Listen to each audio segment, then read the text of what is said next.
Alors, cet après-midi, nous vous proposons donc une table ronde consacrée au retour d'expérience des EVAI, ces évaluations internes des établissements dont la visite est programmée en 2021-2022.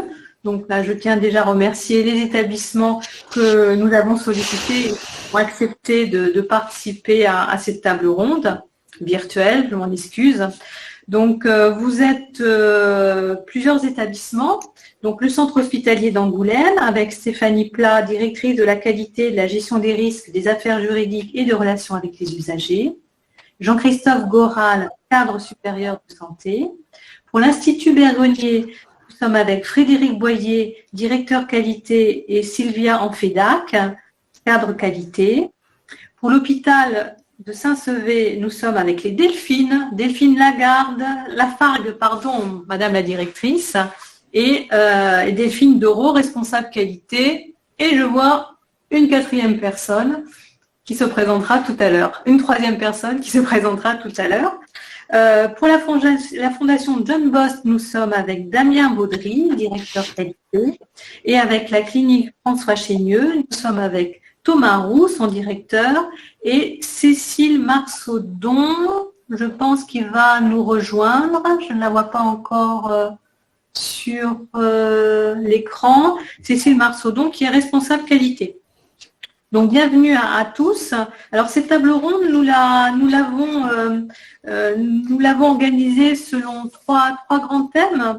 La situation actuelle dans votre établissement concernant votre évaluation interne. Un second temps qui sera consacré à des partages d'expériences en lien avec des critères ou des méthodes que vous avez pu mettre en œuvre. Et puis enfin, troisième partie pour terminer cette table ronde sur les usages des évaluations internes par les différents acteurs et vos questionnements actuels. Donc nous allons commencer tout de suite cette table ronde par Stéphanie Plat. Vous venez de passer en septembre votre visite, donc c'est tout frais. Il y a une semaine, c'est cela. Et pouvez-vous nous parler de ce que vous avez mis en œuvre en amont et ce qui a été aidant lors de la visite et puis l'après-visite, parce que je crois que vous êtes déjà dans l'après-visite maintenant. Oui,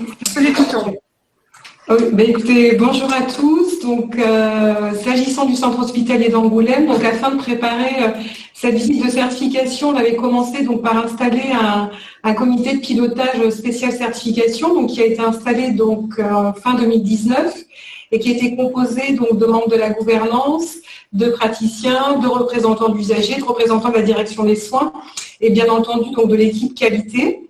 Ce comité de pilotage, il avait fait l'objet donc d'une lettre de mission qui avait été signée donc par le directeur général pour donner vraiment une portée institutionnelle à ce comité. Donc ce comité, il s'est réuni de manière mensuelle et il a pu suivre, je dirais, au cours des mois, l'état d'avancement de la démarche.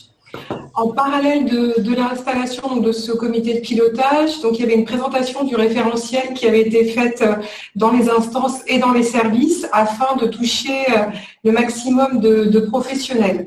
Et cette présentation avait été faite en janvier-février 2020. Et à cette occasion, donc, il y a 2 livrets de certification qui avaient été préparés, un à destination des professionnels médicaux et un autre à destination des professionnels non médicaux. On avait en parallèle travaillé donc sur l'état des lieux et sur une auto-évaluation des critères du référentiel. Et ce travail avait été mené par l'équipe qualité en collaboration avec les différents pilotes qu'on peut avoir sur site. D'une manière générale, ce qu'on a pu constater, c'est que la crise sanitaire nous a un petit peu ralenti, mais le travail avait quand même pu continuer à se dérouler, notamment avec ce COPIL qui gardait vraiment ce rythme de réunion. Du côté des représentants d'usagers, comme c'était le sujet aussi de la matinée, donc on a souhaité bien évidemment donc les associer. Donc on a mis en œuvre tout simplement donc des commissions d'usagers spéciales certification où on a pu les préparer donc à l'audit système qui les concernait et puis ça a été aussi l'occasion de revoir avec eux leur place, leurs attentes et leur implication au sein de l'établissement. Notre démarche globale, en fait, aussi pour préparer cette visite, elle s'est articulée autour de la mise en œuvre des différentes méthodes d'évaluation définies par la Haute Autorité de Santé. Alors, on les a toutes testées, je dirais, mais peut-être celle des parcours traceurs dans une moindre mesure, puisque la méthode, elle était encore assez méconnue. Donc, on s'y essayait en interne sur le service. Ici, c'était sur la chirurgie viscérale et en obstétrique. Mais par contre, on a simplement préparé la première partie du parcours traceur. C'est-à-dire qu'on avait réalisé donc l'étude de dossier qui est un fil conducteur, mais par contre, on n'avait pas fait le parcours physique. Donc, s'agissant donc des méthodes d'évaluation, donc on a réalisé donc une vingtaine de patients traceurs avec un objectif en fait qui était double, qui était celui déjà de permettre aux équipes de se rapproprier cette méthode d'évaluation qui est la plus importante en termes de volumétrie. Et également, c'était pour nous le moyen de les sensibiliser à nouveau donc sur cette culture qualité. On a également déployé donc en interne la méthode des traceurs ciblés sur différentes thématiques telles que le transport interne, le circuit du médicament. Et on a fait un retour, je dirais, à la fois institutionnel et un retour après plus spécifique au niveau des différents cadres de service pour toucher, je dirais, les équipes de terrain dans la mesure où effectivement certains points de vigilance avaient pu être identifiés et des actions avaient été définies. Pour les audits système, je dirais que tous ceux qui concernent les six tels que par exemple coordination territoriale, qualité de biotravail, leadership, tout cela on les a travaillés avec la gouvernance et ça nous a permis de mettre un petit peu le doigt, je dirais, sur nos points forts et nos points de vigilance. Et s'agissant d'audit système sur l'entretien professionnel, on a, je dirais, fait un travail plus poussé, puisqu'en collaboration avec la direction des soins, on a fait le choix donc de rédiger un guide à destination des professionnels. Ce guide, on l'a préparé, on l'a fait relire par les professionnels de terrain pour s'assurer, je dirais, de sa bonne compréhension. Et ce guide, il était composé donc de deux parties. La première partie qui reprenait en fait tous les critères de l'entretien professionnel, et je dirais qu'on a souhaité un petit peu reformuler pour que ce soit le plus parlant pour les professionnels de terrain. Et en face de ces critères, on a rappelé aux agents ce qui était mis en œuvre au sein de l'établissement. Et la deuxième partie de ce guide, on l'avait intitulé le petit lexique en fait de la qualité et on s'est attaché à définir les différents acronymes puisque effectivement souvent les experts parlent par acronyme et les équipes en première intention, je dirais, ne savent pas forcément de quoi il s'agit. Donc on s'est attaché à ça dans cette deuxième partie.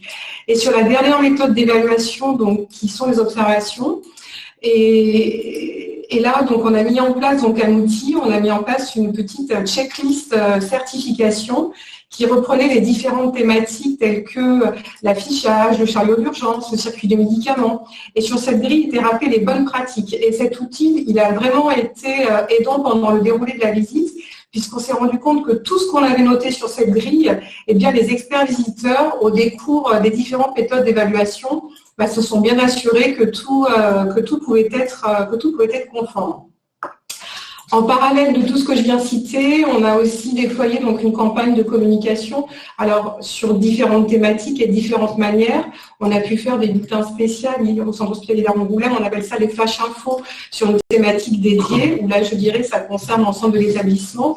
Et puis après, l'équipe qualité s'est attachée à aller au plus près donc des services pour évoquer différents sujets tels que les indicateurs qualité sécurité des soins notamment. Et en parallèle de tout ça, il y a des services aussi qui ont développé d'autres outils. Par exemple, la pharmacie avait fait le choix de mettre en place un bulletin d'information pharmaceutique, le BIP, c'est comme ça qu'on l'a surnommé en interne, où il y avait le focus qui était fait sur un médicament à risque. Et je dirais ce bulletin, il perdure encore aujourd'hui. Donc je dirais, l'un des enjeux pour nous, c'est par rapport à tous les petits outils qu'on avait mis en place pour préparer cet outil, de préparer cette visite, c'est de continuer à les faire vivre. Et enfin, je dirais de manière plus générale, on s'est aussi attaché à faire en sorte que les points sensibles ou non-conformités qu'on avait pu avoir lors de la précédente visite avaient été travaillés. Donc, comme vous l'avez dit, aujourd'hui, la visite pour nous, c'est terminé puisque nous avons eu notre restitution il y a une semaine et on essaie d'ores et déjà d'être un petit peu dans l'après pour anticiper, je dirais, ce qui va être noté dans ce pré-rapport puisqu'on a fait l'objet donc de quelques fiches anomalies. et pouvoir apporter les éléments de réponse et comment l'établissement va traiter ces fiches anomalies qui ont pu être définies. Écoutez, je vous remercie beaucoup de ce retour. Nous souhaitions vous proposer de commencer cette table ronde parce que vous êtes rare en Nouvelle-Aquitaine à avoir réalisé cette visite de certification depuis le lancement officiel après la pilote. Donc, merci de ces détails apportés et de ces exemples d'outils réalisés pour rendre cette certification la plus pragmatique et la plus parlante pour vos équipes. Je pense qu'on peut vous féliciter de tout ce dynamisme. Bravo. Merci. On reprendra l'échange avec vous tout à l'heure lors des autres questions. Merci Stéphanie. Monsieur Thomas Roux, Monsieur Roux, Monsieur Roux de la clinique Chénieux, donc vous êtes directeur.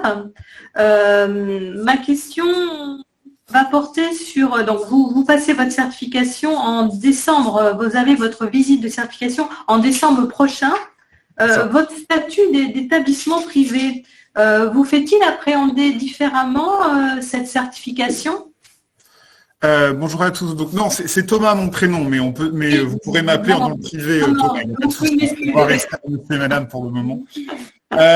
Non, écoutez, alors pas de choses différentes, pas de fonctionnement particulier. Alors moi j'ai la chance personnellement d'avoir été directeur d'hôpital public et maintenant directeur d'un établissement privé.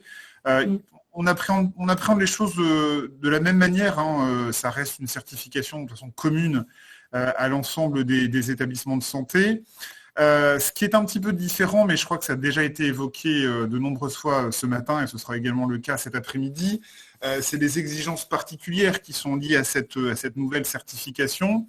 Et pour des comités de direction ou pour des directions, c'est extrêmement difficile dans la mesure où il faut désormais arrêter de se dire que tous les 4 ans, il faudra reprendre son bâton de pèlerin, multiplier les réunions et être prêt pour le mois de décembre.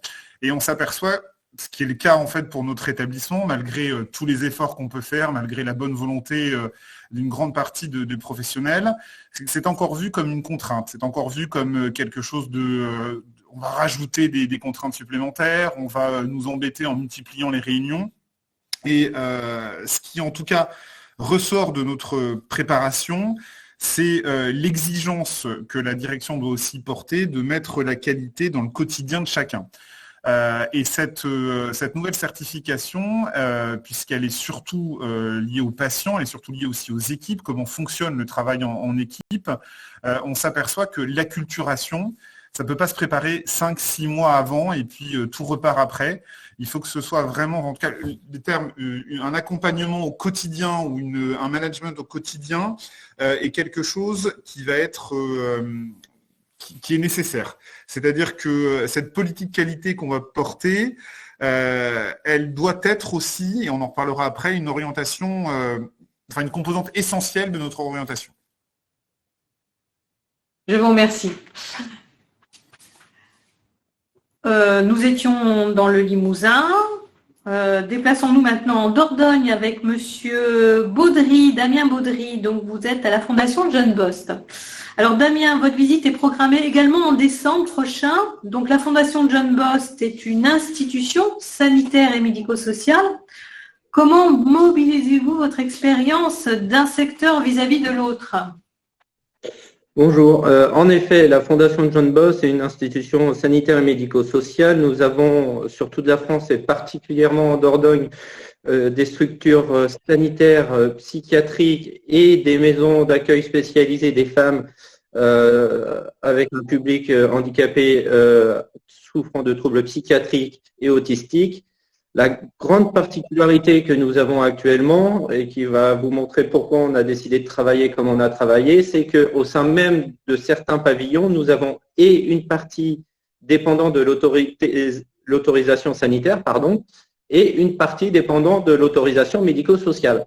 Il faut savoir que nous avons un public très peu communicant et très déficitaire, avec des durées moyennes de séjour qui pourraient faire trembler beaucoup de directeurs, qui est de l'ordre de plusieurs années, voire plusieurs dizaines d'années. C'est pour ça qu'on profite, et on a profité depuis des années, on n'a pas attendu cette nouvelle version de certification pour profiter de ce qui se faisait sur le médico-social, notamment pour répondre aux critères, au chapitre 1 du nouveau référentiel. Sur le secteur médico-social, nous avons mis, comme tout le monde depuis 2002, les projets personnalisés en place pour la participation des personnes à leurs projets d'accompagnement et de soins. C'est un secteur, c'est un élément qu'on a diffusé depuis de nombreuses années aussi sur le secteur sanitaire. C'est-à-dire que au moins une fois par an et autant que nécessaire, le projet de soins a été co-construit avec les personnes dans leur menu, en fonction de leur capacité, et je pense que je aborderai le sujet un peu plus loin, avec les familles et l'entourage. Et c'est revu autant que nécessaire. Donc, on a profité finalement de la place des personnes dans leur projet du médico-social pour pouvoir amener plus de participation de nos personnes sur le secteur sanitaire. Sur le même principe, on a descendu les exigences, j'oserais dire descendu, excusez-moi, je ne suis pas sûr que ça soit le bon terme, mais on a amené les exigences sanitaires sur le secteur médico-social. Notre secteur médico-social en Dordogne est délivré par la même PUI que les établissements sanitaires. C'est assez logique vu qu'ils sont tous mélangés. Et donc, nos instances sont communes. Le médico-social participe et bénéficie de tout ce qui est procédure CLIN, CLUD et tous les autres groupes de travail, y compris identito-vigilance, et donc bénéficie finalement de cet apport plus soin, alors que la partie sanitaire bénéficie plus du projet qu'on appelle chez nous projet personnalisé de soins et d'accompagnement. Donc, les deux secteurs sont très proches l'un de l'autre. Finalement, ce qui les différencie chez nous, c'est plutôt l'intensité des troubles des personnes qu'on héberge. Dans le sanitaire, on aura des troubles très peu stabilisés et en attente de stabilisation. Dans le médico-social, on sera un peu plus sur un lieu de vie et un lieu d'attente. Voilà comment on arrive à faire bénéficier finalement des orientations et de l'un et de l'autre, orientations qui se rapprochent de plus en plus du fait maintenant du remplacement de l'ANESM par la HAS sur le secteur médico-social. Je vous remercie, Damien. Passons maintenant à la Gironde avec l'Institut Bergonié et Frédéric Boyer. Donc Frédéric, votre visite, nous passons maintenant à 2022, est en février prochain. Pouvez-vous nous faire un bilan des évaluations internes déjà réalisées à la fin juin dans votre structure et puis vos modalités de pilotage des plans d'action au regard de vos résultats et de vos scores Calista, parce que vous êtes appuyé donc sur une évaluation interne à partir de l'outil Calista. Nous vous écoutons, Frédéric. Absolument. Bonjour. Je vous remercie d'abord de nous avoir invités à partager notre expérience de préparation. On s'engage là, nous, dans la dernière ligne droite. Alors, on a opté à l'Institut Bergonié dès janvier dernier, au début de notre préparation, au lancement, d'utiliser les grilles d'évaluation HAS pour mener à bien notre évaluation interne et donc de faire des patients traceurs, des parcours traceurs, des traceurs ciblés, des audits système et en y intégrant aussi toutes les observations qui sont prévues au décours de du déploiement de ces méthodes. Et on avait décidé aussi d'utiliser l'outil Calista pour l'enregistrement de nos grilles et l'analyse qui en découle que nous fournit l'outil. Alors, il nous a semblé vraiment très aidant, nous, de nous évaluer d'emblée dans les mêmes conditions qui seront développées par les visiteurs, par les experts en février prochain, ce qui nous permettait d'une part, nous, de nous approprier les outils, alors à nous la qualité, parce qu'on découvrait aussi un nouveau manuel, et puis nous permettre de sensibiliser très en amont les équipes au nouveau manuel de certification, à sa philosophie, à ses exigences et puis et à sa méthodologie, puisqu'il y avait des nouveaux outils. Donc, on a entré nos données établissements dès le début de l'enregistrement dans Calista et l'application nous a fourni 29 évaluations à réaliser, 8 patients traceurs, 4 parcours traceurs, 10 traceurs ciblés et 7 audits système. Alors, nous avons travaillé avec la direction des soins et avons décidé de former des binômes avec un cadre de santé à chaque fois et un professionnel du département qualité pour mener les évaluations, sachant que les cadres de santé, évidemment, n'auditaient pas leur propre service, ce qui permettait déjà d'avoir des regards croisés. Et puis d'entraîner un peu tout le monde. Donc c'est en cela que cet exercice a vraiment permis de préparer d'emblée les professionnels qui ont pu y participer, qui ont participé à ces réunions de parcours ou de patients traceurs notamment, audit système aussi. Donc ça les a tout de suite sensibilisés à cette nouvelle itération avec une nouvelle méthodologie. Alors, nous avons pu réaliser 26 des 29 évaluations recommandées. On a renoncé à la réalisation des entretiens professionnels au sein des audits système pour les décliner sous une autre forme, mais qui sera l'objet d'une présentation tout à l'heure de Sylvia en FEDAC. Donc, je n'en parle pas tout de suite. Donc ensuite, chaque qualiticien qui avait réalisé son évaluation en binôme avec un cadre de santé rentrait, lui, la grille dans Calista. Et puis, nous avons alors opté, nous, pour une utilisation des scores chiffrés, des pourcentages, plus que des radars. Alors, les radars ont un avantage visuel pour nous, mais qu'on n'a pas vraiment utilisé pour l'instant. Nous, on a injecté, en fait, tous les pourcentages, les scores obtenus dans un fichier Excel qu'on a monté, vraiment construit sur le manuel, sur le référentiel HAS, c'est-à-dire par chapitre, critères, objectifs, critères et éléments d'évaluation. Alors, il n'y avait pas d'extraction possible, donc ça a été un travail assez important de constituer ce fichier, mais c'est ce fichier qui nous a permis de constituer un outil de suivi. Puisque ensuite on a trié, on a hiérarchisé, on a retenu d'emblée tous les critères qui n'obtenaient pas 80% de satisfaction, enfin de réponse aux critères. Et puis ensuite, dans cette liste, on a commencé par focaliser par les moins de 50%, il y en avait quelques-uns, et puis aussi sur tous les critères impératifs auxquels on ne répondait pas encore totalement au moment de cette évaluation. Donc les évaluations, je ne l'ai pas dit, elles se sont déroulées de février à fin mai, début juin. Ça a été quand même un travail long parce que réunir des équipes, mobiliser les équipes sur ces outils, c'était ça s'est étalé plus qu'on ne pensait au départ. Et puis fin juin, on a pu élaborer grâce à cet outil de suivi à partir des scores un plan d'action autour de 43 axes d'amélioration, c'est déjà pas mal, qu'on a répartis à des pilotes de processus. Alors les pilotes de processus, ils ont été revus au tout début de notre préparation, là dès janvier, puisqu'on a couplé un peu les pilotes de processus qu'on avait sur la V 2014 et puis l'approche thématique avec les fiches pédagogiques de la V 2020. Donc on a regroupé, il fallait redécouper certaines thématiques et en regrouper d'autres.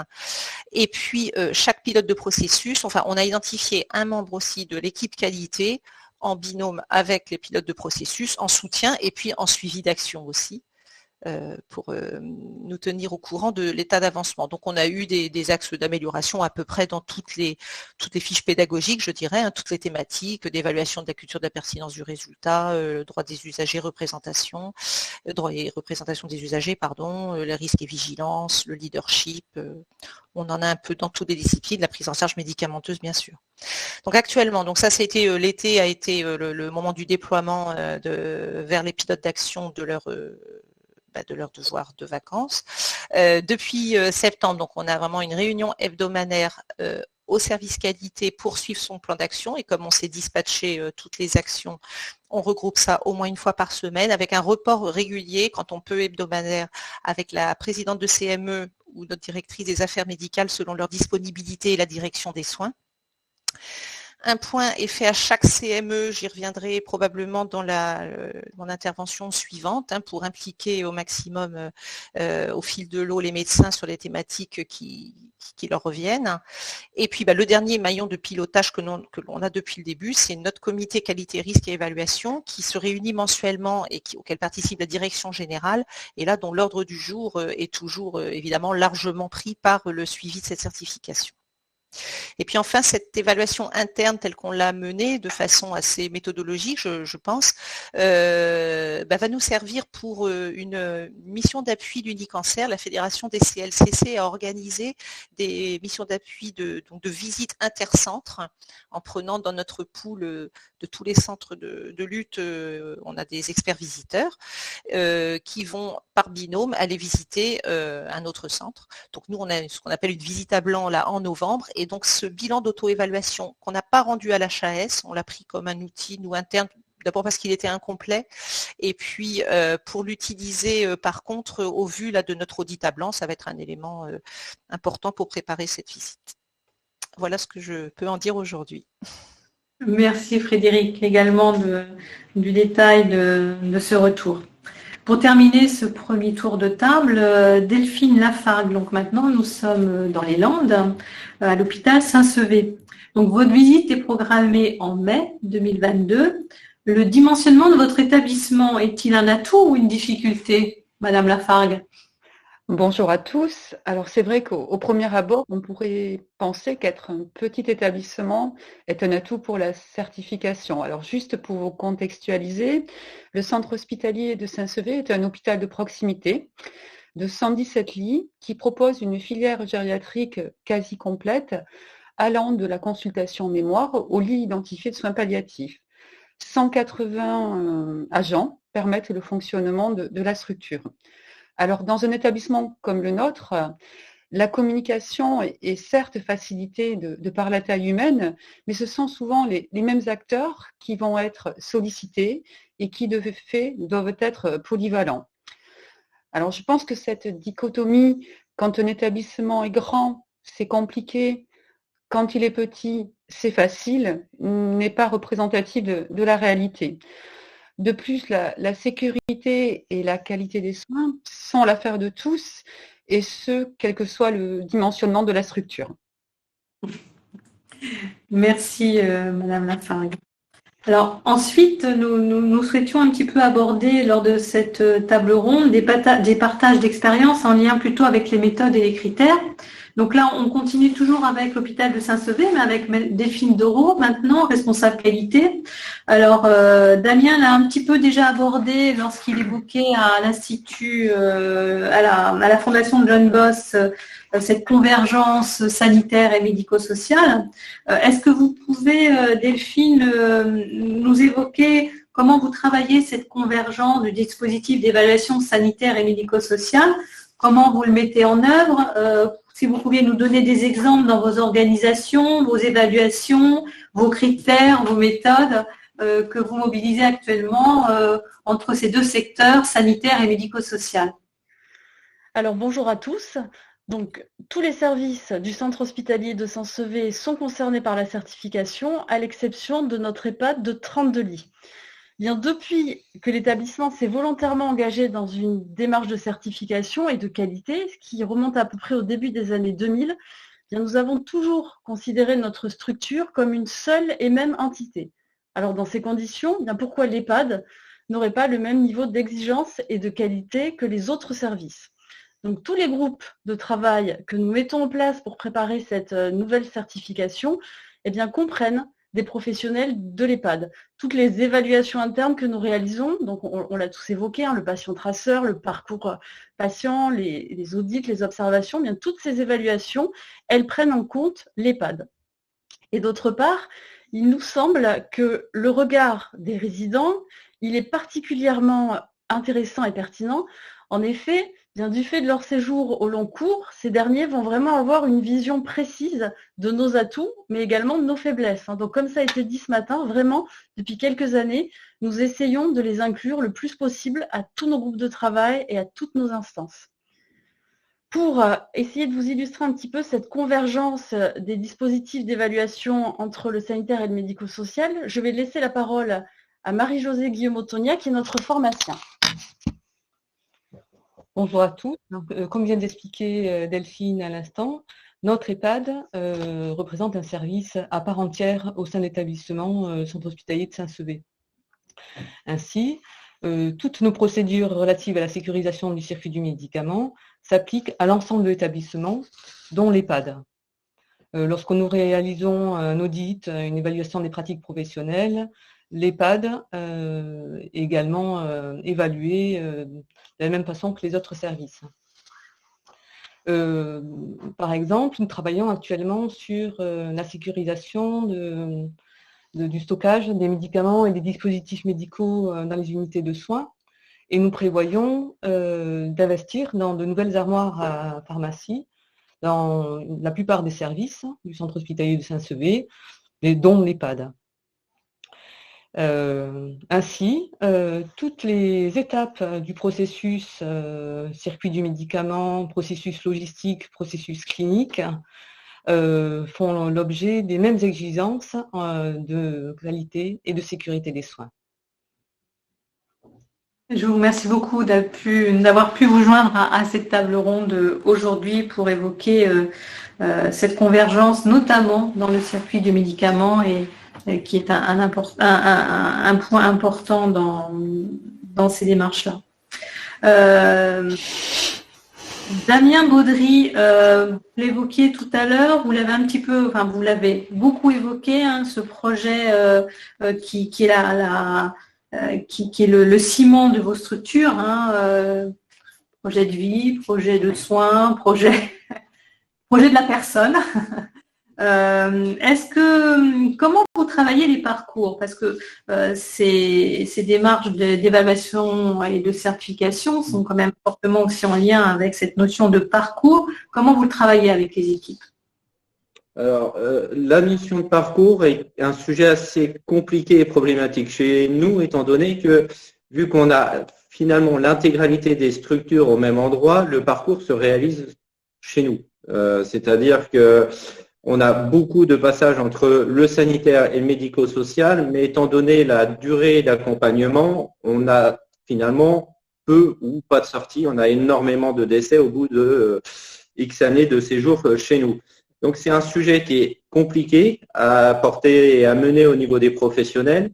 Et donc, pour pouvoir réaborder ce sujet-là et cette thématique-là avec l'ensemble des parties prenantes, nous avons décidé de retravailler un document que nous avions déjà mis en œuvre en 2016, qu'on appelait les incollables de la qualité au sens large, mais finalement, où on l'a construit sous le format de parcours. Pour pouvoir justement le garder en mémoire auprès des professionnels. On a profité aussi de l'état des lieux, de l'évaluation interne pour y rajouter finalement des axes concernant les divers points faibles qu'on avait, et on a accentué énormément ce document-là auprès de tout ce qui était mécanisme de préadmission. Il faut savoir qu'au niveau de la préadmission, nous travaillons énormément avec les professionnels d'amont, qui sont souvent bien des structures soit hospitalières type Cadillac ou des structures médico-sociales. Ce sont des points sensibles chez nous parce qu'on a des publics assez complexes, et si la préadmission n'est pas préparée correctement, cela nous entraîne par-dessus des situations d'hétéroagressivité assez conséquentes au sein de notre population. Donc, on a assemblé tout cela, travaillé tout cela avec les professionnels, avec les référents, les anciens pilotes, qu'on n'appelle plus pilotes en tant que tel, mais maintenant plutôt référents, dans un livret qui a été présenté, enfin qui va être présenté parce qu'on est sur la clôture, on a pris un peu de retard, qui va être présenté par les directions, par les équipes qualité, par la direction médicale, auprès des différents professionnels des établissements. On va représenter toutes les étapes, on va aborder et appuyer sur les points faibles qu'on avait mentionnés, points faibles qui ont aussi d'ailleurs intégré les différents plans d'action de chaque établissement et le plan d'action global de la Fondation. Et on va aussi repréciser, on va en profiter pour repréciser, le cas échéant, si on a des procédures spécifiques associées et sur quelles personnes on peut s'appuyer en cas de problématique sur ce sujet-là. C'est grâce à ça qu'on va pouvoir retravailler finalement une notion qui était pour nous légèrement obscure par moment, en tout cas au niveau des professionnels, beaucoup moins au niveau de l'encadrement et heureusement, sur le parcours, parce que c'est tellement ancré dans les mœurs de je suis en masse, je passe en ESAP, je suis en ESAP, je repasse en masse, c'est de l'autre côté du couloir que finalement la notion de parcours, à part l'aller-retour aux urgences qu'on a de temps en temps, ne parle plus forcément aux gens. Donc voilà, c'est tout le travail de fond et qu'on a mené au niveau de l'institution pour pouvoir réaborder la notion de parcours, y intégrer et en profiter pour y intégrer les différents points faibles qu'on avait pu déterminer sur les évaluations internes.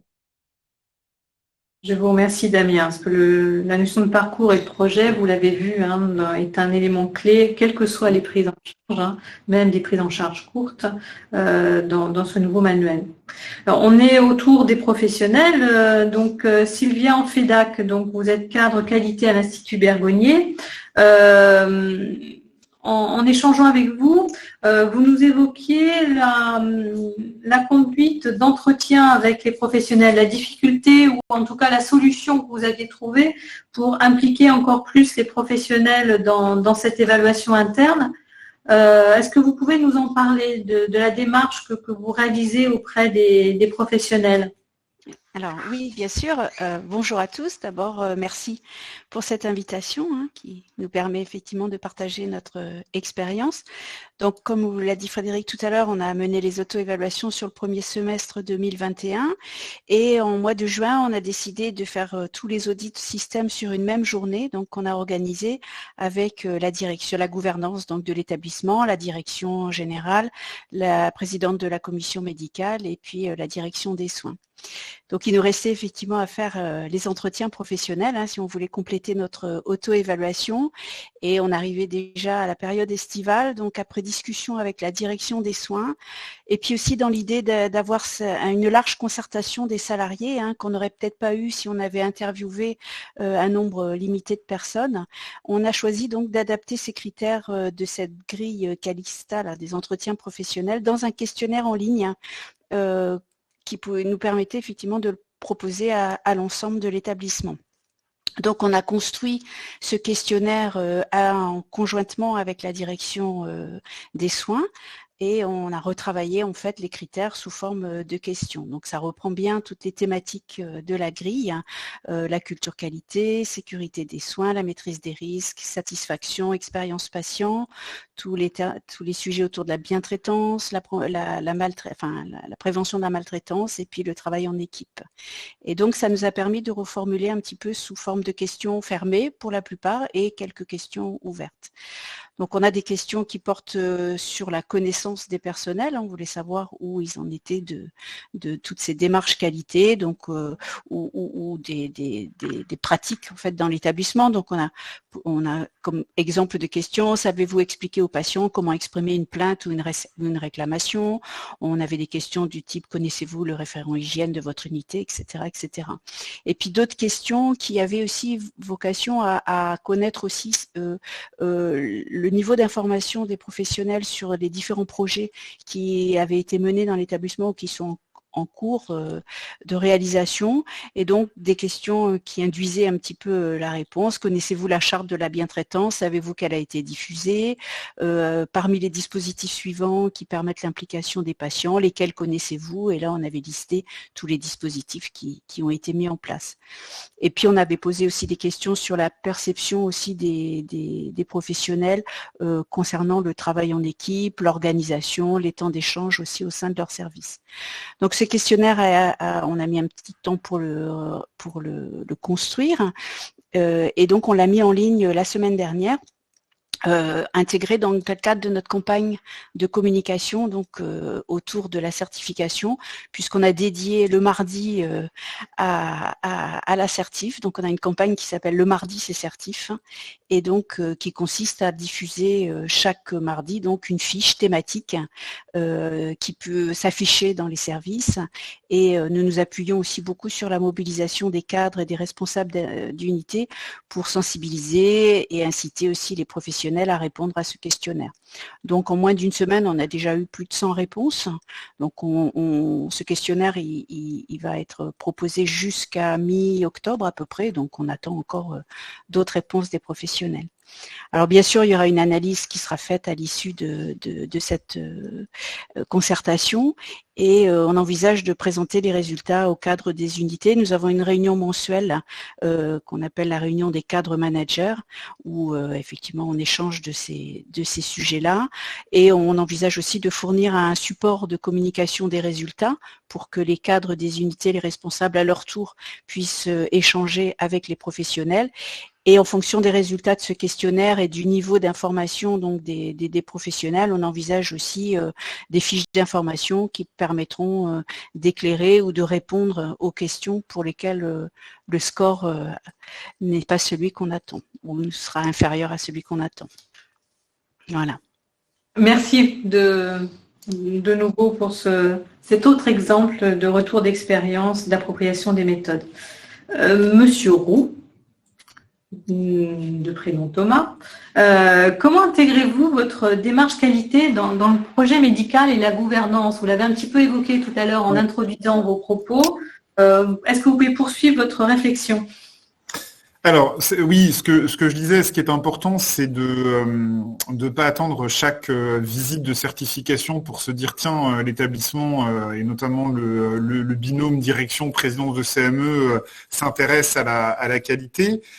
Donc, c'est un vrai changement de culture. Et le support qu'on souhaite utiliser, c'est le projet d'établissement. Donc, projet d'établissement, même si c'est une obligation dans les établissements publics, tous les 5 ans, on doit présenter un projet d'établissement. Dans les établissements privés, c'est un petit peu différent. On a décidé à la Polyclinique de suivre le même mouvement et de présenter régulièrement des projets d'établissement. Donc, on est en train de construire le projet d'établissement pour les 5-10 ans qui viennent.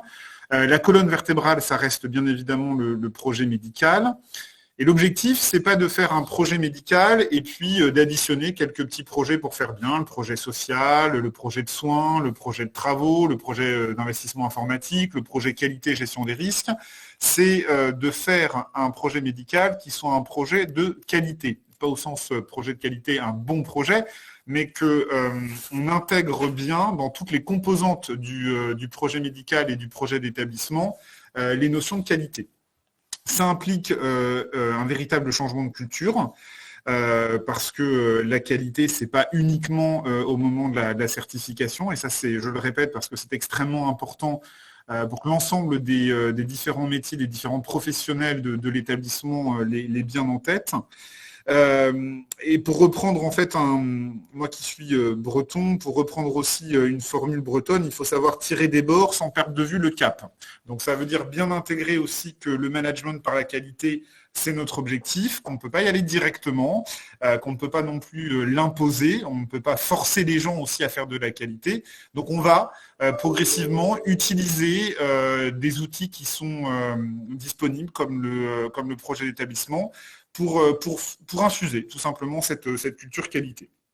Donc l'idée aussi, donc on se voit régulièrement avec nos présidents de CME, on se voit à peu près un vendredi midi tous les 15 jours, uniquement pour parler de qualité, pas simplement de certification, mais de politique qualité au sens général, d'essayer de travailler ensemble à revoir donc un état d'esprit, de dire que la qualité, c'est pas le monopole d'un certain nombre d'experts, la qualité, c'est pour tout le monde, et tout le monde à faire de la qualité, et on va valoriser aussi tous les acteurs, tous les professionnels, avec la qualité. Comme je le disais précédemment, ne pas considérer la qualité comme étant une contrainte, mais au contraire comme quelque chose donc de positif qui va permettre aussi tout simplement de valoriser le travail qu'on fait. Et ça, c'est quelque chose aussi d'important. Donc, l'engagement de la gouvernance, c'est de dire que le projet médical s'articule autour de la politique qualité, du management de la qualité au management par la qualité. Et d'expliquer clairement qu'on s'inscrit en fait dans une réalité quotidienne. Alors, on prend point par point, on essaye donc régulièrement de travailler donc à cette démarche. Alors, notre outil, c'est finalement la certification qui est la certification V2020. On a utilisé les critères impératifs. On s'est dit, voilà, on prend chaque critère impératif, qui sont donc relativement larges, et pour chaque critère impératif, on essaye de décliner 2 ou 3 choses concrètes et on voit comment on peut arriver dans l'établissement à acculturer en fait les acteurs et à montrer qu'il ne s'agit pas simplement d'une contrainte, mais quelque chose qui va tout simplement nous valoriser dans notre travail. Donc voilà, prochain projet d'établissement, c'est un projet qui s'inscrit résolument dans une démarche qualité. Avant d'être un projet d'établissement, c'est d'abord un engagement de l'ensemble des professionnels dans la démarche qualité. Merci, Monsieur Roux. Pour terminer ce second tour de table ronde sur les critères et les méthodes, Stéphanie Plat, vous vouliez revenir sur certaines méthodes que vous aviez préparées et entre vos attendus et le déroulé de la visite. Est-ce qu'il y a eu des gaps, de la convergence? Qu'est-ce que vous pouvez nous en dire entre votre préparation et le déroulement de la visite sur les méthodes? Oui, alors effectivement, on a choisi de partager avec vous un retour donc sur une méthode d'évaluation qui est celle des patients traceurs. Et si on peut le faire aujourd'hui, c'est parce que les experts visiteurs, je dirais, ont été bienveillants tout au long de cette visite et ont permis à l'équipe qualité de participer en qualité d'observateur à la méthode d'évaluation qu'est les traceurs ciblés. Et c'est en ce sens qu'aujourd'hui, on peut vous apporter ce témoignage. Donc, concernant cette méthode d'évaluation sur les traceurs ciblés, en fait, on a constaté, nous, après une semaine de recul, un petit décalage entre comment nous l'avions imaginé et comment elle s'est déroulée sur le terrain. En effet, au niveau du département de la Charente, dans le cadre des travaux menés donc, par le GHT, donc il y a un groupe qualité, et ce groupe qualité, il avait rédigé avant la parution du manuel et des grilles Calista, des grilles d'évaluation en fait, pour chaque traceur ciblé qu'il a également pu tester. Et pour construire ces grilles, en fait, on avait imaginé que le traceur ciblé était un audit de pratique, un audit d'observation. Ce qui fait que, par exemple, donc il y a un traceur qui était choisi et la grille elle a été construite en déroulant tout le parcours de ce traceur et en imaginant en fait les différentes questions qui seraient posées selon les profils professionnels au regard des différentes étapes de ce parcours. Et nous concernant, par rapport à notre déroulé de visite, on a eu le sentiment que ce traceur ciblé, il était plus proche d'un audit de processus auprès des professionnels. Donc, je vais vous donner un petit peu quelques exemples pour étayer le propos. Donc, par exemple, si on prend le traceur ciblé produit sans galabile, donc on avait imaginé nous, que l'expert visiteur partirait d'une prescription réelle pour laquelle, en fait, il aurait rencontré à tour de rôle les différents intervenants dans ce traceur, à savoir le prescripteur, le coursier, le dépôt de sang, l'infirmière. Et en fait, dans les faits, l'expert visiteur a rencontré les hémovigilants. Ces hémovigilants lui ont expliqué un petit peu le circuit des produits sans galabile. Ils ont illustré leurs propos à l'aide du dossier patient informatisé d'un patient qui avait pu être transfusé la veille. Ils ont présenté les procédures correspondantes et du coup, ça s'est arrêté ici. Sur un autre traceur ciblé qui a été celui sur bloc opératoire, ce traceur ciblé, il a constitué en fait en un échange entre les professionnels sur leur pratique. Mais nous, on avait imaginé que l'expert, en fait, il s'assurerait de la bonne réalisation de la checklist au bloc et qu'il allait assister à cette pratique et ça n'a pas été le cas. Pour le traceur ciblé en endoscopie, ça a été la même chose. On pensait que le traceur serait suivi depuis sa prescription, la préparation du patient, etc. Et en fait, pas du tout. L'expert visiteur s'est rendu dans tous les services de l'établissement qui pratiquaient les endoscopies. Et il s'est également rendu dans les différents sites de décontamination puisqu'on n'a pas de site central. Et voilà, ça s'est passé de cette manière. Et il a interrogé les professionnels par rapport à leur pratique, savoir s'ils connaissaient bien les procédures en vigueur, s'ils avaient le même niveau de formation, etc. Et je dirais un autre exemple pour étayer à nouveau, par exemple sur l'hygiène des mains, l'expert visiteur s'est rendu aux urgences. Parce que il y avait pas mal de pansements qui étaient réalisés et il a voulu auditer la phase de pré-décontamination donc des dispositifs médicaux réutilisables. Donc il n'a pas observé le processus dans son intégralité parce que par exemple il s'est pas rendu au niveau de la stérilisation. Et je dirais le seul traceur ciblé qui a vraiment qui était un petit peu plus conforme par rapport à ce qu'on avait pu en imaginer, c'est celui qui concernait la chimiothérapie, où là, effectivement, l'expert visiteur, il est parti de la prescription avec le médecin à la reconstitution, à l'unité de reconditionnement avec le pharmacien, les préparateurs en pharmacie, et ensuite l'administration avec l'échange avec les infirmières, et observant du coup, là, à cette occasion, leur pratique de manière indirecte. Mais malgré tout, je dirais, cette expérience et surtout les échanges qu'on a pu avoir avec les experts visiteurs, ça nous a beaucoup apporté en interne, même si au final, ça ne correspondait pas à la vision qu'on avait pu s'en faire. Et en tout cas, aujourd'hui, je dirais, ça a ce gros bénéfice qu'on va pouvoir continuer à déployer en interne sur sur d'autres traceurs. Merci de ce retour et de cette appropriation, cette méthode. Donc, vous allez sans doute continuer, ou en tout cas déployer. Alors, en dernier tour de table, en termes de questionnement, donc nous allons aborder les usages des évaluations internes par les différents acteurs. Et je vais demander à Jean-Christophe Goral, qui est cadre supérieur de santé au centre hospitalier d'Angoulême, de revenir sur l'expérience que vous avez eue autour du travail en équipe.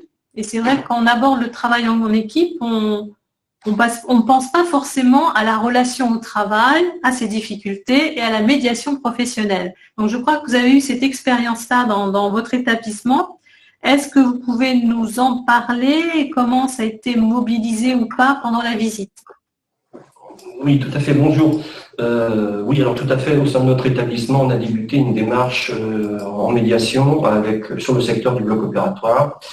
Cette médiation résulte directement en fait d'une alerte qui émanait du chef de pôle et de l'encadrement auprès de la direction et auprès des médecins en santé au travail et notamment du médecin chargé des risques psychosociaux. Alerte qui s'appuyait sur une situation d'épuisement exprimée par une partie des professionnels, majoritairement des IBOD ou des IDE, et qui les conduisait à ne plus souhaiter et à renoncer à leur activité au sein de l'établissement. Il faut savoir que fin 2020, nous avions au sein de cette unité 10 postes vacants, qui engendraient un certain nombre de difficultés fonctionnelles, bien évidemment. Donc, à partir de cette alerte, il y a deux choses qui ont été mises en place au sein de l'établissement. D'abord, la constitution d'un compile, et ensuite, très rapidement, le praticien chargé des risques psychosociaux a provoqué une réunion avec les infirmiers de bloc opératoire qui ont permis de mettre en avant un certain nombre de facteurs contributifs à cette situation. Des facteurs contributifs qui s'exprimaient sur différents champs. Le premier sur l'intensité et la charge de travail. Les professionnels, en effet, ont mis en avant la charge de travail et notamment notre taux d'occupation, notre TROS, puisque notre bloc opératoire avait un taux proche de 85% après l'augmentation de notre offre de vacation. Ils ont également mis en avant la complexité des plannings avec la diversité des horaires contraignants, la mise en place d'horaires en 10 heures, les gardes, les astreintes, et la sursollicitation du fait du nombre de postes vacants. Le travail en flux tendu, puisque ces professionnels n'avaient pas forcément le temps dans cette situation, dans ce contexte, de former les nouveaux arrivants ou les professionnels intervenant dans le cadre de l'intérim. L'autre versant qui a été abordé, c'est la charge émotionnelle. Les professionnels ont exprimé dans le cadre de ces entretiens une peur au travail qui était la résultante de l'ambiance en salle d'opération, amplifiée bien évidemment pendant la période Covid, avec des interruptions de tâches et également un sentiment de culpabilité, avec le sentiment de ne pas être à l'auteur du fait de la diversité des activités qui se sont développées au sein de l'établissement, la venue de nouveaux opérateurs et également le développement d'actes spécialisés. L'autre versant abordé, ça a été l'autonomie, ce sentiment des professionnels d'absence de latitude dans les décisions touchant au travail en quotidien, avec un déficit qui a été pointé dans les échanges avec l'encadrement, et c'est vrai que le changement du cadre à ce moment-là n'a pas été un élément favorisant, et également un déficit de formation. Bien évidemment, les professionnels ont particulièrement axé également les choses sur l'absence de reconnaissance de la part de leur hiérarchie, que ce soit la direction, l'encadrement ou même les chirurgiens. Une absence, bien évidemment, de la prime Covid qui a renforcé ce sentiment de manque de reconnaissance. Et également, quelque chose qui a été mis particulièrement en avant, c'est le déficit de l'esprit d'équipe médico-soignante et qui s'exprime particulièrement par le manque de communication entre les professionnels ou tout au moins une communication inadaptée, ce qui conduisait les professionnels à redouter d'intervenir dans certaines salles puisqu'ils avaient un peu le sentiment d'être, on va dire, l'exutoire face au stress des opérateurs. Bien évidemment, tout ça dans un contexte où les valeurs professionnelles évoluent, puisque la conscience professionnelle et le service rendu restaient jusqu'à présent des valeurs fondamentales, mais aujourd'hui ça ne suffit pas pour porter le sens. Et d'une façon globale, au sein du bloc opératoire, une perception de plus en plus fréquente d'une insécurité attribuée essentiellement aux sous-effectifs. Donc tout ça, bien évidemment, a conduit l'établissement à réfléchir, et dans le but de l'amélioration du travail en équipe et de la sécurité du patient, une conduite de médiation a été validée par le directeur, le président de la CME. Cette médiation a débuté cette année en juin, et la première phase a été mise en place avec une série d'entretiens individuels où les professionnels ont pu être entendus par les médiateurs. Et nous allons aborder, fin octobre, la deuxième phase, c'est les réunions collectives. Alors, qu'est-ce qu'on attend de cette médiation? On attend, finalement, au bout du compte, des professionnels extérieurs à l'établissement qui vont permettre de faire en sorte que la recherche des pistes de solutions puisse être menée sereinement et dans un contexte cordial. Sur les professionnels qui ont participé aux entretiens individuels, 43 au total, avec une représentativité de toutes les corporations professionnelles, du médecin jusqu'à l'aide-soignant. Il y a bien évidemment une proportion de professionnels qui n'ont pas compris le sens de cette médiation et qui attendaient des médiateurs des solutions clés en main qui tombaient du ciel. Et puis, bien évidemment, le lot de professionnels qui restent sceptiques dans le cadre d'une démarche de cette envergure-là. D'une façon générale, l'ensemble des professionnels, une grande majorité tout au moins, ont démontré vraiment une volonté d'avancer, de réfléchir ensemble et étaient vraiment dans une posture constructive. Donc aujourd'hui, voilà, je crois que l'essentiel, c'est que cette médiation est débutée et qu'aujourd'hui, les professionnels vont pouvoir, par l'intermédiaire des médiateurs, réfléchir, se mettre autour de la table pour réfléchir ensemble aux pistes de solutions face à nos difficultés. Merci. En quelques mots, M. Goral, oui. Comment vous avez pu mobiliser cette démarche dans la visite? En quelques mots, s'il vous plaît. Alors, dans le cadre de la visite de certification, c'est vrai que moi, personnellement, j'ai été un petit peu déçu, une certaine forme de déception, puisque finalement, c'était quelque chose qui était assez innovant en termes de démarche en institution, et je pense qu'au sein des blocs opératoires à l'échelle nationale, je ne suis pas certain qu'il y ait énormément de médiations qui ont été conduites. Et c'est vrai que dans le cadre de la certification, les experts, dans le cadre de l'axe concernant la gouvernance, et notamment l'audit système sur la qualité de vie au travail, ça a été abordé par l'expert visiteur, mais de façon très succincte. Et moi, je m'attendais finalement à ce qu'on soit énormément questionné par rapport à toute cette démarche qui avait été mise en place au sein de l'institution, et ça n'a pas vraiment été le cas. Bon, enfin, l'objectif, c'est que vous avanciez en interne.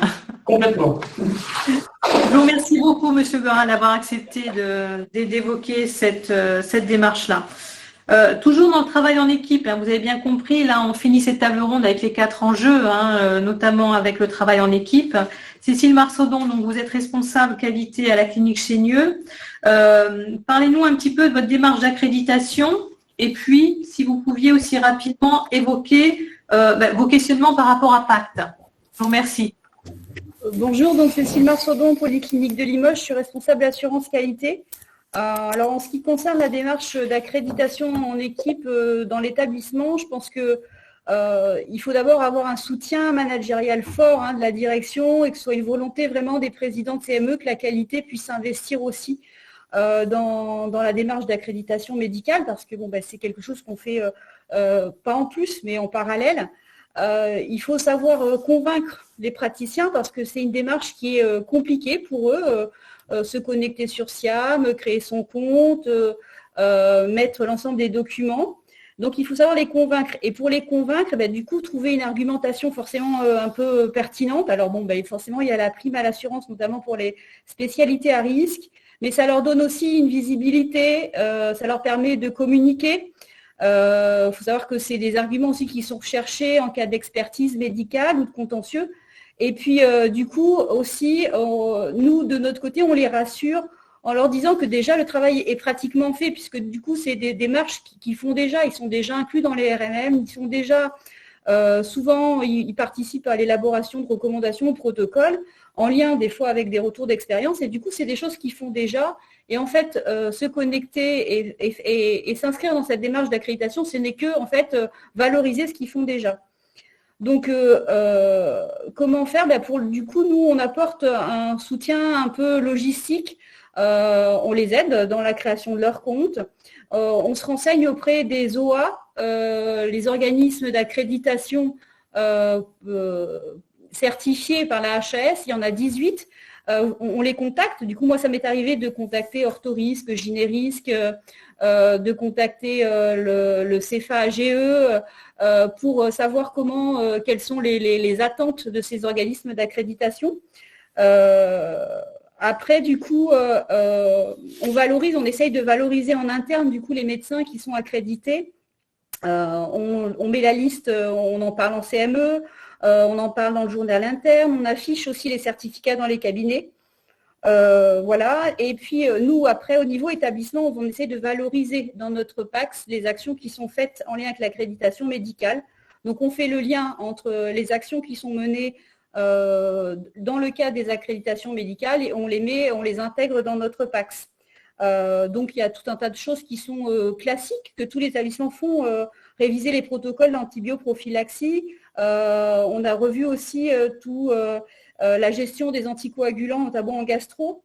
Voilà, on s'appuie sur les recommandations de ces sociétés savantes pour les mettre à jour et on poste ça sur les comptes SIAM des médecins. Alors, du coup, les étapes de validation passées sur SIAM, c'est donc du coup des données de contact, c'est des données personnelles. Et puis après, il faut faire sa situation de l'année. Donc, le bilan, donc il est soumis au comité d'experts qui donne un avis puis une décision pour les médecins. En fonction des organismes d'accréditation, il y a un nombre minimal d'événements porteurs de risque à poster. Il y a un nombre minimal de recommandations à avoir fait. Et puis, en général, les médecins doivent aussi poster leurs actions DPC. Pour ce qui concerne les accréditations en équipe, du coup, maintenant, de plus en plus, il y a des accréditations en équipe qui se font pour les médecins. Donc, en général, c'est un médecin qui porte sur son compte toute l'équipe. Donc, il faut que le médecin il puisse porter ça. Et puis, du coup, on renseigne sur le compte SIAM toujours un minimum d'éléments en fonction de la taille de l'équipe et du cahier des charges de l'organisme d'accréditation. En ce qui nous concerne, du coup, c'est l'équipe de gastro-entérologie qui a été un peu précurseur de cette démarche. On a eu un élément qui nous a été facile, c'était un élément contributif, c'est-à-dire qu'on a un médecin qui est parti à la retraite et qui est devenu un expert au niveau de la société savante, enfin de l'organisme d'accréditation, et forcément ça nous a aidé un petit peu dans cette démarche. On a une deuxième équipe là du coup qui a été accréditée, c'est l'équipe d'urologie, et puis on a deux autres équipes qui aimeraient aussi s'inscrire, la deuxième équipe d'urologie et l'équipe d'anesthésie. Donc voilà. Est-ce que vous voulez que je vous parle de pacte aussi ou... Vos grandes questions, j'ai pu négocier 10 minutes de plus avec nos organisateurs, mais voilà, il faudra que nous terminions cette table ronde et qu'on puisse laisser la parole aux autres. Juste un mot sur pacte, voilà, c'est quelque chose qui est attendu, qui est avancé, mais quelles sont vos grandes questions par rapport à pacte? Alors pacte, du coup, nous, on s'y intéressait forcément avec le critère qui est un critère avancé dans la démarche, dans le manuel V2020. Donc effectivement, on a découvert un peu ce dispositif et on s'est renseigné auprès du CK et auprès du groupement Elsan pour nous aider à rechercher. Donc, on a bien compris que l'enjeu de pacte était très, très intéressant et notamment sur les secteurs à risque, maternité, urgence, bloc. Ça permet de diminuer les événements indésirables, ça permet de sécuriser l'organisation de la prise en charge. Il faut des équipes volontaires, il faut vraiment un engagement de la direction parce que du coup, toute la partie pacte, ça passe par un engagement de la direction. Les premières questions quand vous vous inscrivez sur pacte, c'est vraiment l'engagement de la direction.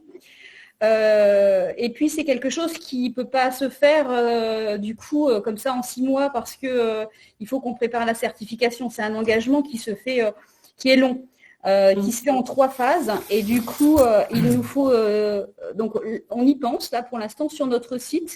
On y pense sur les secteurs à risque tels que le bloc opératoire ou les urgences. Il faut s'appuyer sur un binôme médecin-cadre de santé et dans lequel intervient un facilitateur. Donc effectivement on est en train de s'interroger sur le secteur et puis sur le bon binôme. Ça passe par 3 phases, une phase de diagnostic, une phase de mise en œuvre et enfin une phase de mesure. Faut savoir qu'il y a plusieurs outils, pour avoir un petit peu regardé les documents de la HAS et le site, il y a plusieurs outils qui sont très très intéressants, notamment des situations de jeu de rôle et je pense que dans les équipes ça peut vraiment apporter quelque chose de positif. Ça peut vraiment les faire sortir de ce contexte, mais ça veut dire aussi qu'il faut que les équipes soient dégagées, qu'il y ait du temps et qu'il y ait vraiment un investissement de l'encadrement et des médecins. Voilà. Donc, sans doute dans quelques temps, après décembre, on reviendra vers vous. Merci beaucoup pour la clinique Chaigneux. Monsieur Gaudry, quelques mots rapides aussi sur les usagers. Comment vous les intégrez, ces usagers? Je vais essayer de faire très rapide. Très rapide, je suis désolée. Non, mais je sais faire. J'ai abordé assez rapidement tout à l'heure et on pouvait croire que la participation des personnes que nous accompagnons, de nos patients, est simple vu la mise en place historique des projets personnalisés de soins et d'accompagnement chez nous. C'est en partie vrai, mais on est assez limité du fait de la non-communication de environ 2/3 du public que nous accueillons. Alors, sur les publics communicants, la participation et l'engagement des personnes est sans faille. Ils interviennent, les familles interviennent quand elles sont présentes parce que nous avons la spécificité d'avoir fait des admissions, mais sur des publics qui viennent de la France entière. Et il y a encore quelques années, on était même au-delà de la France. Donc, les familles sont rarement présentes et ça reste une problématique. Sur ces publics communicants, nous avons aussi mis en œuvre des comités des usagers en interne, ce qui est finalement, on va dire, on s'en rapprocherait de très loin, mais un syndicat interne plutôt d'un point de vue immobilier que syndicat professionnel, évidemment, où sont abordés entre autres quelques thèmes qui se rapprocheraient énormément de l'éducation thérapeutique. Nous avons des grandes difficultés, des grandes limites sur le public qui est non communicant. Pour cause de troubles, pour cause de développement intellectuel relativement faible. On a ces problématiques-là. On travaille dessus via 2 grands axes. On a déjà créé en interne quelque chose qu'on appelle le Labo Autocom, le laboratoire autonomie communication. C'est une chercheuse et des professionnels, principalement éducateurs, qui sont là pour assister les établissements, les professionnels des établissements à créer un lien, un dialogue avec les équipes. Donc ça, c'est le premier élément, excusez-moi. Le deuxième élément est un partenariat avec des chercheurs de l'Université de Sherbrooke au Québec qui viennent nous aider à travailler finalement sur quelque chose qui viendra se rajouter à notre projet personnalisé qui permet de travailler sur les capacités, les potentialités des personnes et où elles pourraient être soit en autonomie, soit être remplies avec l'aide des professionnels.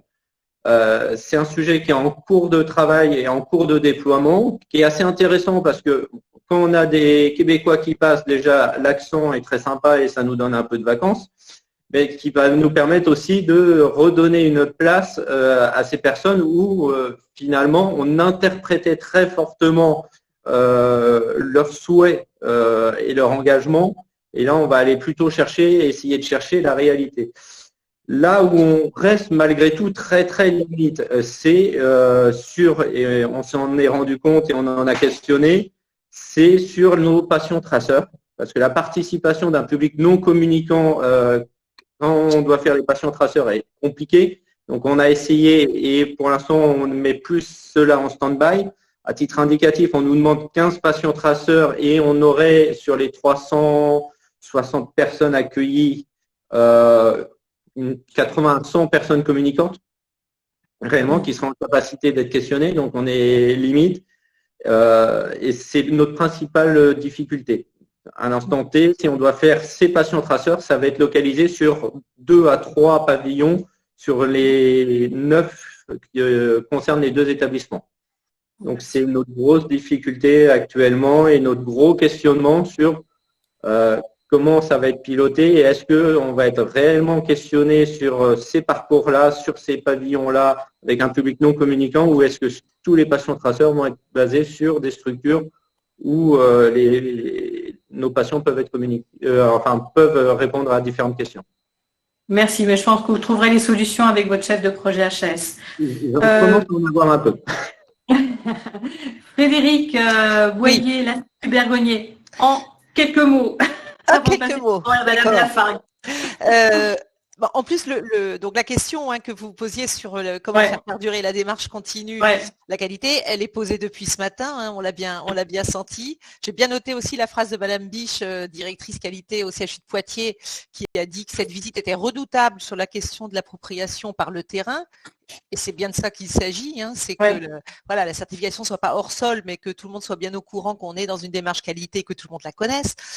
Donc dans ces cas-là, pour faire court, moi je me disais il y a 2 leviers, c'est réussir à impliquer les gens, trouver des façons d'impliquer et le corps paramédical et paramédical entre deux.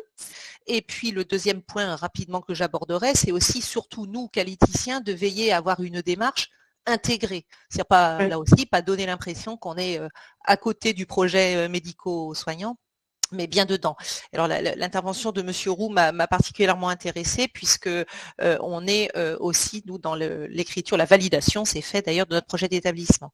Donc sur l'implicateur des acteurs de soins, je trouve que par exemple la méthode qu'on a utilisée nous en intégrant dans nos outils d'auto-évaluation HAS, des binômes qualité, cadre de santé pour faire des évaluations qu'on essaiera de rendre aussi régulières entre 2 certifications. Ça, je pense que c'est une bonne implication du terrain. L'implication de la CME, donc là dans le cadre notamment de notre préparation actuelle, moi j'interviens à chaque CME pour les tenir au courant de l'état d'avancement et puis les impliquer dans les questions médicales. Et donc dernièrement, l'idée a été de les mobiliser aussi pour participer à l'élaboration de notre programme d'action qualité sécurité des soins, le PAX, c'est-à-dire que nous, évidemment, qualité, on va proposer une trame issue de toutes les données qu'on a par rapport à notre visite de certif, par rapport à ce qu'on recueille des vigilances, des instances de notre commission des usagers avec les plaintes, les réclamations, le CACES, etc. Donc, de proposer une trame, mais surtout de demander aux médecins, quand ils repartent dans leur département, dans leur groupe d'organes, chez nous, de nous faire remonter des évaluations, des suivis d'indicateurs qu'ils font de temps en temps, dont on n'est pas forcément au courant, et de mettre tout ça en commun pour que le programme soit bien le programme de tous. Donc, ce que je disais, c'est que nous aussi, l'écriture du projet d'établissement pour les 5 ans à venir, je pense que c'est une vraie opportunité et il a été mené depuis 1 an de façon très participative avec un séminaire pour le démarrer il y a 1 an où il y avait beaucoup de médecins, de l'encadrement. Je suis très contente aussi puisque là, le volet qualité et sécurité des soins a été complètement intégré au volet médico-soignant et dans la partie médicale. Donc, je pense que ça montre une vraie intention aussi d'intégration de la qualité au cœur des projets de chacun. Et puis, en plus, avec un projet d'établissement tourné vraiment sur le parcours patient. Et là, je pense que c'est à nous, qualiticiens aussi, de pouvoir d'aller injecter nos évaluations, nos indicateurs dans ce parcours patient, puisque nous, c'est notamment des parcours organes. Et je finis juste aussi, pour revenir à la certification, ce matin, il a été dit dans un retour d'expérience que les fiches d'anomalie avaient l'air d'être également un outil qui permet de garder la dynamique de la certification. Et donc ça, j'espère que effectivement, ce sera un outil supplémentaire pour intégrer notre démarche qualité au cœur des équipes. Merci Frédéric, voilà. Excusez-moi de t'avoir brusqué. Madame Lafargue, alors là, je vais vraiment faire violence avec vous, excusez-moi. D'accord. Non, mais donc, dernier enjeu de la certification, c'est la place sur le territoire. Donc là, même question, est-ce que vous avez une place sur le territoire ? Oui, ce n'est pas parce que notre établissement est petit qu'il ne compte pas sur le territoire. Ouais. Alors, nous avons tenté de nous adapter au fil du temps aux besoins de la population du territoire. Alors, conscient que l'hôpital est un des maillons du parcours de santé, nous nous attachons à tisser des liens avec les professionnels de santé qui se situent en amont et en aval de l'hospitalisation. Alors, le centre hospitalier de Saint-Sevé est ainsi administrateur d'un groupement de coopération sociale et médico-sociale qui porte une ESA, un accueil de jour itinérant et des dispositifs d'infirmiers de nuit en EHPAD, ainsi qu'un projet de télémédecine. Le GCSMS a également été porteur d'une MAIA, avant que celle-ci, bien évidemment, n'intègre la PTA départementale. Récemment, en devenant centre de vaccination en janvier 2021, nous avons également pu renforcer et tisser de nouveaux liens avec les médecins et infirmiers libéraux du territoire, qu'ils soient en activité ou à la retraite. Enfin, nous travaillons également avec les 2 centres hospitaliers du département dans le cadre du groupement hospitalier de territoire des Landes. Petit à petit, nous essayons d'harmoniser nos pratiques, notamment en termes de qualité et de sécurité des soins. Nous avons ainsi pu réaliser un patient traceur inter-établissement en 2019 et nous prévoyons de réitérer cette expérience. En conclusion, cette certification V 2020 n'est pas une fin en soi, mais elle constitue un temps fort de notre vie institutionnelle en renforçant les liens pluriprofessionnels. Voilà. Je vous remercie beaucoup, Madame Lafargue. Un grand merci à vous tous pour cette table ronde menée au pas de course, en fin de table ronde. Merci vraiment de votre mobilisation à tous pour la préparation et sa tenue et la richesse de vos échanges. Merci. Merci à vous. Merci.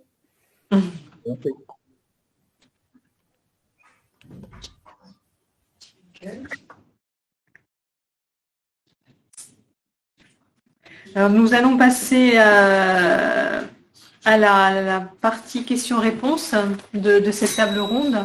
Géraldine va nous rejoindre.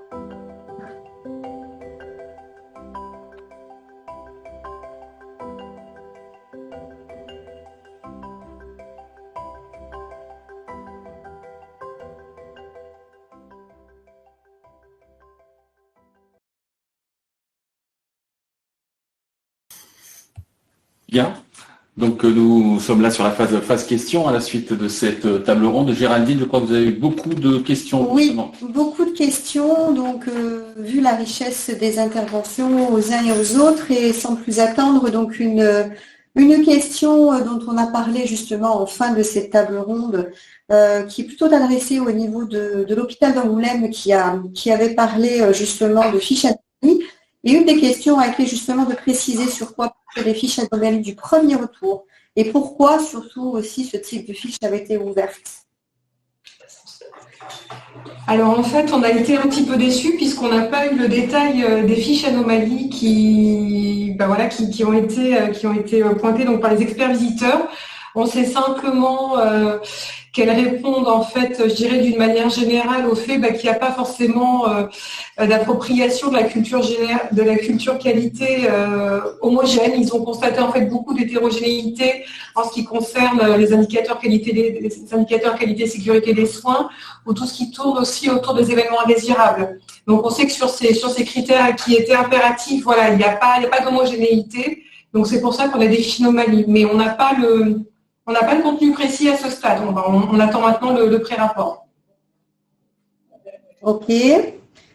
Ensuite, on a eu deux questions qui ont été plutôt ciblées à l'intention de Frédéric Boyer. Une première question qui a suscité l'intérêt parce que vous avez parlé de méthodes, notamment pour tout ce qui était, donc vous avez cité les audits système, etc. Et donc la question qui a été posée, c'était comment vous avez su quelle méthode utiliser? En fait, on a eu une espèce de diagnostic dans Calista. En rentrant nos entrées, nos données établissements, on a eu, j'ai la liste pas très loin, un certain nombre de patients traceurs à faire en hôpital de semaine en chirurgie, le patient âgé en chirurgie ambulatoire. On a eu un carnet de route en fait par Calista. C'est comme ça qu'on a établi notre plan d'audit. D'accord. Voilà. Et ensuite, il y a eu également une deuxième question qui vous avait été posée par rapport en fait aux modifications des missions et du champ d'application pour les pilotes de processus entre les deux versions de certification, celle de 2014 versus V2020. En fait, on avait dans la V2014 des processus et des thématiques. Je vais vous donner des exemples parce que je l'ai sous les yeux aussi. C'est que on avait le management stratégique, la gouvernance, la gestion des ressources humaines et la qualité de vie au travail. C'était les thématiques version 2014. Là, on les a mis dans évaluation de la gestion du leadership des équipes et de la QVT, qui était une fiche pédagogique. On a par exemple le parcours du patient qu'on avait dans la V 2014, il a été divisé sur évaluation de la prise en charge, sur les différents parcours qui nous ont été proposés dans les fiches pédagogiques. Donc là, on avait l'évaluation de la prise en charge des enfants et adolescents. Donc là, on travaille avec le COPI, le AJA, adolescents et jeunes adultes. On a aussi donc divisé ce parcours patient qu'on avait à l'époque en évaluation de la prise en charge de la personne âgée, évaluation de la médecine et de la chirurgie ambulatoire. On a juste redessiner à partir des fiches pédagogiques ce qu'on avait avant et qui n'existait pas. Alors c'est vrai que par exemple, la radiothérapie n'apparaît plus. Or, on avait bien le management de la prise en charge du patient en radiothérapie. Donc ça, on l'a gardé en tant que processus, parce qu'en plus, nous, il sera vu en lien avec les chimiothérapies concomitantes, etc. Donc on a gardé des anciens processus qui n'apparaissaient plus dans les fiches pédagogiques et on a réinjecté ce qui ressemblait mais qui avait pu être redécoupé. C'est ça que j'ai voulu dire tout à l'heure. Parfait. Une question également qui fait lien entre ancienne et nouvelle certification qui a été posée également donc plutôt à l'attention de Jean-Christophe Goral de l'hôpital d'Angoulême, justement par rapport aux experts visiteurs, vont-ils aller également sur les recommandations des anciennes certifications?